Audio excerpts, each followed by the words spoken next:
بالله من الشیطان الرجیم بسم الله الرحمن الرحیم. په سټیج ناست ډېر درانه محترم مشران او په دې حال کې ډېر سپین ږیري پوهه ځوانان ناست دي، ټولو ته د زړه له تله سلام کوم. السلام علیکم ورحمة الله وبرکاته. که څه هم ډېر ښه خبرې وشولې، تقریرونه هم وشول، شاعري هم وشوله او ګیلمن د فضا داسې کړله چې بیا یې د خبرو ډېر هغه نه پرېښوده، هوډ یې هم ظاهر کړ او د پنجابي استعمار ظلم یې هم بیان کړ. البته پنجابي استعمار ته په عامو الفاظو کې د پاکستان کې پښتون دی.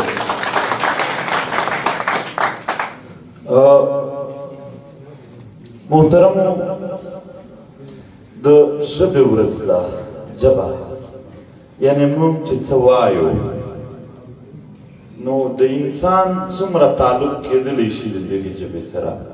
په هغه باندې زه لږ څه خبره کوم، خو په الفاظ د کالونیالیزم د استعماریت کې اصل خبره دا موږ چې وایو د ژبې اهمیت یا د ژبه که نه وي. ګوره په جدي دنیا کې یو قام چې خپل ژبه کلتور یا هر څه هم سیکیور کول غواړي، د دغې دپاره یو نوی طرز جوړ شو، هغه ته سټیټ ویل کېږي، ریاست. جرمنیانو ځان ته خپل ریاست سټیټ جوړ کړی دی. که 10,000 کاله هم تیر شي نه به په جرمني ژبه د بلې ژبې الفاظ ورګډ شي، نه به ورکه شي، نه څوک ورکولی شي، او نه په جرمن کې دا اجازه د چا پلار ته هم شته دی چې ته هلته په بله ژبه اخبارونه چلوه، خلکو ته ټي وي کوه یا تعلیمات ورکوه. نه د فرانس ژبه ورکېدلی شي، نه د چین ورکېدلی شي، نه د جاپان ورکېدلی شي، نه د عربو ورکېدلی شي. ولې جدید دنیا د خپل هر څه د سیکیور کولو دپاره جدید طرز خپل کړی دی. نه یې څوک وسایل وړلی شي. دی امکان لري چې د جاپان په وسایلو به هلته بل قام راټول وي او هغه به یې خوري او هغه به د دوی نه د دوی په وسایلو خوندونه اخلي، یا به یې چیرې یعنې د عربو ملکونه دي یا د یورپ ملکونه دي یا نور په دنیا کې قامونه دي چې ځان ته خپل هیوادونه جوړ کړي دي. امکان تاسو وینئ چې هلته به څوک راځي او د دوی وسایل به خوري. دا امکان نه پیدا کېږي. د دوی نمایندګي دا همهغه قام چې څوک غواړي، څوک چې خوښ وي هغو ته ورکوي. هیڅوک دا جرأت نشي کړلی چې بل قوت به راځي د دوی نمایندګي به بل څوک کوي. محترمو، دا د آزاد قامونو یا دا ټولو قامونو یو لار ده.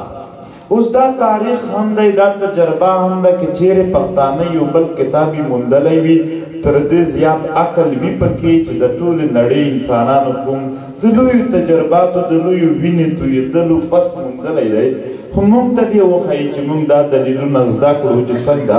بغیر یو ملي سټرکچر دلته د خپل ځان، د خپلو وسایلو یا د خپل هر څه چې ستا د وجود سره تعلق لري د هغې سیکیورټي کېدی شي. محترمو، د غلام قامونو مسله څه ده؟ دوی اختیار نه لري. نو چې اختیار نه لري، ظاهره خبره ده چې څوک په تا باندې حاوي شوی دی، اختیار د خپل لاس کې دی. که کومه ژبه درته خوښوله دا اختیار د ده دی. که ستا وسایل خپل خوړل، که بل ته ورکول، که هر څه کول دا اختیار د ده دی. که ستا سکیورټي یې کوله، که یې نه کوله، که یې وهلې، که یې ورډولې، که هر څه در باندې کړل دا اختیار ستا دی. ولې ته څه حیثیت لرې؟ په تا باندې د بل قام نور خلق راټول شوي دي، هغه ستا خیرخوا څنګه دي؟ په جدید دنیا کې زه حیران یم چې دومره پاگل قام به څوک وي چې هغه د خپل خاورې د مفاداتو نه بهر د بل کم د مفاداتو دپاره کارونه کوي نشي کېدلی نو لہذا دلته زه خبره که کومه د ژبې دا به زه د کالونایزرز د کالونایز د دغې په معنا کې څوک مستعمر دي څوک استعمار دی په دې کې کوم محترمو غلام کام خپل تعلیمي نصاب نشي سیټ کولی اوس چې کله غلامي راغله ستا ژبه بدله شوه یعنې چې پیرنګی و دلته انګلیش ژبه وه او اوس چې پنجابي استعمار دی نو اردو ژبه ده چې کله ستا ژبه لرې شوله پردۍ ژبه ده نو دغې اثرات درته ښایم چې د ژوند په مختلفو شعبو به اثرات څه تعلیم دی پوهه چې ورته وایي اول خو ته زده کولی نشي اول به ته یو ځل د ده ژبه زده کوې ځکه زموږ په ټولو اولسونو کې تر میټرک پره موږ اردو او بیا تر ماسټر پره انګریزي ژبه زده کوو هغه نه پس که چا ایم فیل پی ایچ ډي وکړل په هغه کې پوهه زده کړله تر دې مخکې پوهه نه ده بلکې د ژبو زده کول دي که چیرې دغه تعلیم زموږ په مورنۍ ژبه کې وایي نو دا دی چې موږ ته تر پنځم شپږم پرایمري ټول دا وایي چې دا پنکه دا میز د پلانکۍ د پلانکۍ دا خو ما ته مور په 2 کاله کې لاره زده کړي دي که په خپله ژبه وایي چې دا دا دی دا دا دی دا دا دی دا پرایمري سیکشن خو به بیخي د منځه تللو نور چې څومره هم سیټ اپ دی دا نه کېږي اول خو پوهېدل نه کېږي دومه پردۍ ژبه چې کومه ده په دې کې چې کوم تا ته تعلیم ایجوکیشن درکول کېږي دا تا ته پردی ښکاري انټرسټ نه پیدا کېږي زړه نه لګي هغه دلچسپي نه پیدا کېږي اوس پته نشته د ماشومان کوي که نه کوي پخوا موږ په سکول کې وو نو دا کار به ډېر کېده څوک به په نیمه چوټي پټ شول څوک به رانغلل څوک به په لاره کې ناست و زړه یې نه لګېدل د خلکو ولې انډرسټینډینګ چې د کوم څه نه وي تاسو ټول ځوانان یې سپین ږیري د ژوند تجربه خو به مو کله شوی وي هر هغه کتاب که یې ډېر څوک ښه درته یاد کړي چې نه پرې پوهېږي یعنې 5 پاڼې ته نه شي ویلی بیا خو چې پرې پوهېږي بیا په یوه ورځ کې 300 پاڼې هم ویلی شي نو چې ستا پوهه نشته دی دا ستا زړه نه لګي نو چې په علومو کې ستا زړه نه لګي نو ته د کام پرمختګ چېرته کوې په څه شي کوې دومه خبره دا ده چې د یو بچي پوهه چې کومه ده دا هم په سکول کې ده خو په سکول کې دی 8 ګنټې وي 14 ګنټې دی په کور کې سکول کې ټوټل 6 ګنټې یا 8 ګنټې زیات نه زیات چې وي هم 8 ګنټې ده 14 ګنټې دی په کور کې دی اوس دلته په کور کې یو طرز دی هلته بل طرز دی هلته بله ژبه ده دلته بله ژبه د مور او پلار او د سکول په منځ کې هم ګپ دی خو انډرسټینډینګ نشته دی د یو بل نه سره پوهېږي نو لهذا بیا د تربیت کې کمی راځي هغه د سکول طرز او د کور طرز دا د یو وخت پره د یو بل سره په کشمکش کې تېرېږي د یو بل په ازدادو کې نو بیا هم دلته یو بیا ګپ پیدا کوي چې هغه زموږ پوهه نشي کولی د بل وطن د بلې خاورې ژبه چې ستا خاورې ته راغله دا ستا په اولسونو کې فاصلې زیاتېږي هر هغه څوک چې تعلیمونه یې کړي دي او هر هغه څوک کلیوال خلک چې بې تعلیمه دي دا د یو بل سره بیس نه کوي کوی هم نشي د بې تعلیمه خلکو په ذهن کې دا د پردو ژبو زده کړي خلک چې کوم دي چې دوی د یو بل سره په الفاظو نه پوهېږي په ټکو نه پوهېږي د یو بل سره په جملو نه پوهېږي نو دوی ته د هغه صحبت خوند نه ورکوي هغه تعلیم زده کړی سړي ته د کلیوالو خلکو صحبت خوند نه ورکوي دوی یو بل ته بل مخلوق ښکاري تعلیم یافته خلکو ته د بې تعلیمه خلک بل مخلوق ښکاري هغه بې تعلیمه به د تعلیم یافته پرې دومره ډرامې کوي که تاسو د کلیوال خلک دروغه کولو سمې ټوکې مسخرې پرې جوړوي نو دغه دا هم چې دا یو ګپ هم پیدا کوي چې ستا په خپله خو که چیرې په خپله ژبه کې وایي نو تعلیم یافته خو ډېر ښه خلک دی هغه په اسانه خپل خلک پوهولی شول خو هلته خو د بلې ژبې ټکي دي توري دي چې په هغه دی پوهېږي نه دا مسخرې او دا ګپ جوړ شي. نو چې څنګه د فاصلې جوړې شولې دلته تعلیم یافته خلک څوک یو دوی پوه هم دي او هنرمند هم دي، یعنې هغه په ډاکټر وي، هغه به انجینیر جوړېږي، هغه به فلسفي وي. نو د دوی هلته بیا زړه نه لګي په کلي کې، دلته دوی نقل مکاني کوي. دوی ځي د هغې سوسایټۍ، د هغې ټاون، د هغې نوي جوړ شوي یعنې دا چې کوم تعمیرات دي چې هلته داسې خلک اوسېږي چې دوی ورسره پوهېدلی شي، دوی ځي. نو چې دوی څنګه لاړلو، ستا سوسایټي چې کومه ده، ستا معاشره چې کومه ده، هغه پاتې شوه او د جمود شکار شوه. په هغه جمود شوه، ودرېدله په ځای. ځکه ودرېدله چې یو معاشره ته چې هنر نه راځي او پوهه نه راځي، دا به په مخ څنګه تللی شي؟ ډاکټر صاحب ته جمود دی. نو مسله دا ده چې دا جمود راشي، همدغه جمود جدت ختم کړي. جدت باندې پوهېږئ؟ انساني ژوند په جدت قایم دی. زه یوازې د ټوکې مثال درکوم. څوک ټرایي وکړئ، پخوا به یو ځای موبایلونه و 11 10 11 12 چاته به یاد وي دلته. ته په نن وخت کې واخله او په کور کې نوی واخله، ورور دې ورکړه، واپس بیا در وغوري، ډېر به خفه هم شي چې تاسې څنګه د دې لایق وشمارئ. ولې دا موبایلونه اوس جدید شوي دي، هغه دور سیټ اپ نه کېږي په جدید دنیا کې. نو چې جدت نه وي، ستا پخوانی د خپل چې کوم هنر دی هغه دې هم ختم شه، معاشره دې بیا د جمود سره شي. مثال درکوم، زمونږ په خاوره کې مونږ به ته پیزي وایو، د چټایي به دغه جوړېدله، څه ورته وایي درته صوابی کې پوزۍ و. دا پراډکټ زمونږ د سوسایټي و. زه په وزیرستان کې اوس هم داسې ډاکټران پېژنم چې په کور کې به مور او پلار او خویندې پوزي ورته جوړول، په هغه پیسې په د تعلیم کولو زمونږ د روزګار و. خو چونکې زمونږ د هنر او د علم نه بېخبره و،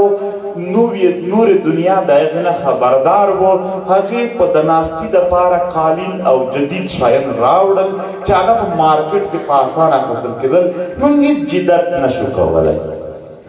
زه درته وایم دلته مونږ ورته ګونګړي وایو، هغه د غنم چې کوم دي جوار، دا به یې په اوبو کې څه ډک کړل، پخوا تاسو ته به یاد وي دومره، هغه به یاد کړل، بیا به یې داسې په خاو بده ورځ باندې سیټ کولم. ولې ورک شول؟ خوراکونه ځکه ورک شول چې د نورې دنیا جدت او ساینسي توګه باندې دوی خپل خوراکونه په مخ یوړل. موږ هم د هغې نه متاثر شول. مارکیټ د ده دی، اوس د ده سامان به خرڅېږي. موږ دومره هنر، دومره پوهه نه لرله چې په خوراکونو کې مو جدت راوستی وی، نور هغه څیزونه مو ور اچولي وی چې په هغې باندې د جدید نسلونو کار کېدلی، شوق او ټیسټ یې ورسره سیټ کېدلی. دا هسې وړه وړې مثالونه زه درکوم. زه پوهېږم دلته ډېر پوه خلک ناست دي. دا تقریر زه وایم که زموږ عام پښتانه چې هغه موږ ورته لاندې طبقه، زه خو لاندې طبقه نه ورته وایم، خو د ساینس په اصولو کې چې ورته ویل شي چې غریبه طبقه ده، چې هغه هم د پوهه وي په دې هر څه. محترمو، هنر دې هم هنر سره ستا کاروبار هم ختم شو. نو چې څنګه ستا لوکل کاروبار نشته، دا پیدا کوي مهنګایي. هر د بل وطن شی چې تر تا پورې رسېږي، هغه په هغه ځای کې دومره قیمت نه لري چې تر تا پورې رسېږي، دا ډېر قیمت لري. نو ستا لوکل سیټ اپ ټوټل ختم شو، ته به په نورو کامونو انحصار کې. او دا د کوم ځای نه راغله؟ دا د دغې ژبې کې تعلیم ونه چې موږ پوهېدلي وای. موږ هنر او پوهه په پردو ژبو کې کوله. اوس که زما د وطن یو هنرمند جوړ هم شو، هغه به د پردیو فبریکا، د دنیا د نورو کامونو چې کوم پراډکټس دي، دی د هغو علومو ماهر جوړېږي او هغه به پر مخ وړي. نو معاشره دې چې ستاسو سوسایټي پر مخ څنګه ځي؟ محترمو، دا ډېر بیسک دی، بنیادي. اوس هم زموږ ژبې دومره سره خرابه شوي دي چې یو تقریر هم چې 15 منټه کوې هم نه شي په خپله ژبه کې سره پوره کولی. وجه بیا د اختیار راځي. که زما نصاب په پښتو ژبه کې وای، که زما واکداران زما دا کام خپل خیرخواه خلک وای، نو بیا هم آسانه وه ماته. مونږ وایو مور ته احترام نو د مور ژبه ته هم احترام د مور وطن ته هم احترام نو مور ته احترام په ازادي کې کیږي په غلامۍ کې نه کیږي مور ته احترام په غلامۍ کې به مور هم جاړي ته به هم جاړي نو محترمو دغه د بلې خاورې ژبې د بلې خاورې افکار راوړي او تعلیمونه هم راوړي دا په روایاتو کې منفي ارتقایي عمل جوړوي هره معاشره هره سوسایټي د وخت د بدلېدو سره د نویو تقاضو په خاطر د نوي فکرونو او د نوي ژوند سره مخ کیږي دا ته وایي یعنې ارتقایي قدرتي ارتقایي عمل دا نیچرل کیږي نیچرل ایولیوشن پروسس خو زموږ په خاوره باندې هغه کېدلی ځکه نشي چې یو خو پردۍ ژبې دي بل اختیار د پردو خلکو په لاس کې دی زه یو لنډ مثال درکوم دا د 1998 2000 یو خبره ده چې په قبایلي سیمو کې د سکولونو مقابله شروع شوه او د تعلیم په طرف باندې توجه زیاته شوله دا نیچرل کېدل قدرتي اچانک هلته طالبانایزیشن جوړیږي هلته یو داسې فکر یو داسې شکل جوړیږي چې هغه بیرته د زموږ کوم نیچرل ارتقایي عمل کې ده هغه د یو بل عمل سره مخ کېږي افغانستان هم چې هر ځل د یو ځای ته رسېدلو ته رسېږي هغه بیا د مسکرېدو سره مخ شي داسې طریقه سره زه یو بل مثال درکوم چې د زموږ یا د قدرتي عمل چې کوم دی چې هر کام ورسره لږ په مخ فارورډ کېږي او موږ یې متل کړي یو نه ځي پېښور ښار تقریبا ټولو به لیدلی دا ښار د پښتون قام د ضرورتونو هم د علاج هم او د روزګار سبب جوړېدو نیچرلي قدرتي خو بیا څه کېږي بیا کېږي دا زه د موټروې نه یم خلاف زه وایم هر ځای جوړ شي د سوات نه یوه جوړېږي اسلام آباد ته موټروې د ډي خان بنو د دغو سیمو نه هم جوړېږي د پېښور روډونه کنډر کنډر پرېږدي اندرون ښار چې کوم دی په کاروبار کمیږي بیرون په ښار کې ټولو د نشو اډې جوړېږي چې یو مهذب انسان هلته تللی نشي پوره یو ښار ټپ کېږي لګیا دی چا ورته فکر کوي دا صرف زه د قدرتي ارتقایي عمل بیانوم چې هغه څنګه دوی یعنې په یو طریقه سره په یو منصوبه سره بیا د منځه یوسي اوس د صوابۍ خلک د سوات داسې د دیر هغه چې پېښور ته ځي تر هغې ورته اسلام آباد ډېر ایزي پرېوځي د ډي خان د لکي مروت د وزیرستانونو خلک ته هم اوس هم چې موږ ځو د پېښور په لار نه په هغه لار نو چې ته مریض یو 10 کیلومتره کې ډاکټر دی یو په اویا کې اویا ولته روډ شته 10 کیلومتره والا ټول کچا روډ دی نو کچا روډ باندې مریض خرابولی نه شي اویا ته لہذا د مقصد د ژبو په حواله سره مې بل طرز ته یوړ خو دا صرف زه د ارتقایي عمل چې په هغه باندې قانونه خپل د ضرورتونو مطابق او د نویو حالاتو مطابق د یو نوي عمل سره مخ کېږي او قدرتي کېږي موږ ته هغه قدرتي عمل هم بیا منځته نه راغی او د دغې منفي ارتقایي عمل هېڅ ادراک ځکه نشي کېدلی چې دا ټول سیټپ هغه ذهنونه کوي چې هغه نه ستا د ژبې نه ستا د کلتور او نه ستا د مفاداتو محافظ دي او د ده سره نزدیک زما د وطن یو فرد کې هم یو وګړی کېناستلو هغه وګړی ځکه زما دفاع نشي کولی چې ټول عمر چې د پردو تعلیمونه وکړي پردې ژبې زده کړي نو هغه به دفاع څنګه کوي نو لهذا خبره مې په دې پورې کوله چې دا ځان له خپل یو څه نوي روایات هم لري راوړي د ناستې پاستې دا هر څه د بل چا د طرز مطابق راوړي نه کې زموږ سوسایټي خپل نیچرل څنګه مخکې تللی شي د دغې بل یو سیاسي اړخ ته راځو د ایجوکیشن نه کام ګونګ شي زه مثال درکړم یو مور ده زوی یې ورک دی آیا په عدالت کې خو زموږ خپله ژبه نه ده اف آی آر چېرته به کوي نه پې پوهېږي هم په دې خبره بیا به هلته خبره څنګه کوي نه شي کولی کام ګونګ شي مونږ په هیڅ پوهېږو نه که په ټي وي څوک راته لګې وي ټلویزیون باندې څومره چینلې وي که په ریډیو وي د بلې ژبې وي نو زما د وطن خلک خو د دنیا د حالات نه هم نه دي خبر د دنیا د سیاست نه هم نه دي خبر د دنیا د یو طرز نه نه دي خبر عام اولسونه یادوم زه یوازې یو مخصوصه طبقه چې تعلیم یې کړی دغه نه عام اولسونو پوهه په مخ نه ځي سیاسي طرز باندې بیا دوی اظهار نشي کولی یو ډرایور دی اوس ډرایور زما د وطن ډېره لویه طبقه ده دکانداران دي ډېره لویه طبقه ده مزدوران دي بزګر ډېره لویه طبقه ده زما د وطن هغه ریپرزنټیشن نشي کولی هغه غریبان لوی احتجاج وکړي لوی ژبور انسان وي خو چې رامخکې کوئ زه نشم غږېدلی ولې چینل ته به په اردو غږېږي تقریر به په اردو کوي ډي سي سره به په اردو خبرې کوي ګونګ شو یو پوره نمایندګي ګونګه شوله اوس بیا د بل نه متاثر شوی انسان به مخکې راځي هغه به په ډېر ډیپلوماټیکل انداز زما د وطن هغه شجاع درکونو مینه څه ده چې ډېره کلکه خبره کوي هغه به ورته نرمه وپسته کي بیا به دلته د کامپرومایز جوړي نو محترمو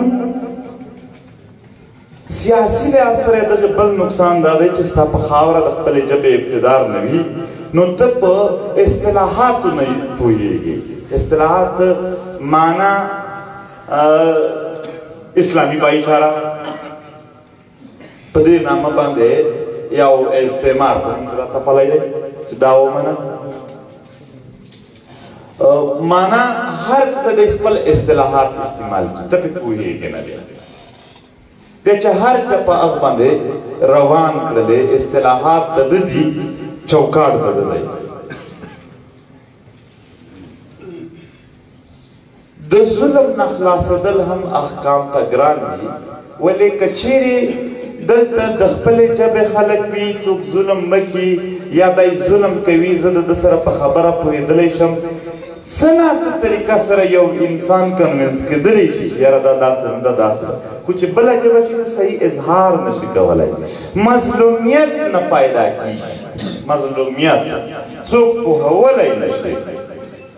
ریپرزنټیشن وبیل شي دا چې موږ وایو چې پارلمان کې پلان کې بیان وکړو پلان کې وکړو ډېره محدوده طبقه ده چې هغه پې پوهېږي په دې ستا کلیوال خلک چې ما یاد کړ چې هغه یا ریړې لګولې ده یا دکاندار دی یا دی بل څه دا په دې نه پوهېږي چې دا چا څه ویلي دي چا څه نه دي ویلي هغه بس که چا څوک مخته راغی یعنې هغه خاورې چې خرڅېږي ځمکه نو لیکلي وي چې پهلې آئے پهلې پائے زما د کام یو کلي ته که څوک ړومبې ورغی بس دا د هغې شپون نو ژبه د کام پیژندګلي ده ځکه چیرې په ډېر د دنیا په بل کونج کې هم روان یم اچانک مې د خپلې ژبې یوه جمله واورېدله ما ته اندازه ولګېده چې دلته مې یو ورور شته پیژندګلي ده دا زما د وطن دا زما د ولسونو ژبه کې خلک د یو بل سره کنټیکټ کوي پې پوهېږي سره دلته خبره وشوه د روزګار چې روزګار په خپله ژبه کې خلک یې د اثراتو نه دي خبر چې د بل وطن انسان راغی او هغه ټول دکانونه لیدل چې په دې د پښتو ژبې لیک کړی دی تاسو یقین ومنئ د په زړه کې د نه یره پیدا کېږي دلته څه خپلوالي نه محسوس کوي دی د خپلې ژبې کې روزګار مزاحمت دی په خپله ژبه کې روزګار چې کوم دی دا د پردو خلاف لویه منصوبه ده چې موږ یې جوړوو دا پریشر جوړوي په پردو خلکو که ته د ده په ژبه کې ورته ولیکې دا یې وایي چې که دا خوښ دی راته تسلیم دي کم سے کم د دکانونو دروازو کې نه کو تسلیم نو لہذا بیا هم دا خبره کوم د چا نه غواړئ ژبه په کوم طرز یې غواړئ هر طرز ورته خپل کا ستا ژبه به هم دغسې خواره وي جبه خپلواکو قانونو ساتلی دا غلام نه ده ساتلی دا تاریخ دی که تاریخ نه منئ انکار ځنې کوئ بیا ما وویل چې هغه کتاب او دلیل راوړئ چې زه یې هم ولولم بیا د دنیا یو غلام کامړم ژبه اقتدار دی ګوره پیرنګی که پیرنګي ژبه ډېره استعمالېږي ولې ده په ډېرو ملکونو باندې اقتدار کوي ژبه ډایرکټ قبضه ده چې تا پردۍ ژبه زده کوې ضرورت ورته محسوس کوې پوه شوې چې ما قبضه شوې ده هغه فکري لحاظ سره ښه ده هغه اقتصادي لحاظ سره کیدی شي هغه سیاسي لحاظ سره کیدی شي نو لہذا خپله ژبه ژوندۍ ساتل په دوه طرز کولی شو یو دا چې خپل کمای نه وکړو لکه ملګرو یې چې په اهمیت باندې خبره وکړه چې موږ خپله ژبه خپله سره ووایو دوم دا چې موږ مزاحمت وکړو د خپلې خاورې د واک ډېر پودانه نه یاره که خپل واک وای د خپلې ژبې دپاره به مو دومره پوهان کېنولي وای دومره هغه مو کړي چې پرې ډېره په مخ وړي وای خو دا په پردیپالو په بلواک او په زورواک سیستم کې نه کېږي پاتې شول د دې ملک خبره ګرانو محترمو ملک ډېر مقدس نام دی د غونډاګردۍ قبضې ته ملک څوک نشي ویلی ملک د قانونو د اولسونو د تحفظ دپاره یو لویه اداره ده د قانونو د لوټلو د ځپلو و غونډهګردانو دهشتګردانو ته هیڅکله داسې اصطلاحات استعمالېدلی نشي خو البته سیاست او هر څه د دوی په لاس کې دي دوی ښه اصطلاحات د ځان دپاره استعمال کړي دي او بد یې ټوله زموږ دپاره وای اسلامی جمهوری پاکستان تاسو د خدای ویلی اسلامي دی دا جمهوری دی خو اصطلاحات دي ځان له ټول ښه اصطلاحات استعمال کړي دي او زموږ په شان شریف خلک په وطن مین خلک آقادار هم دی یا د رایم دی دا یې صحیح د هر چا ایجنټ دی چې د بدنامۍ هره طریقه د هغه ټول دي پکې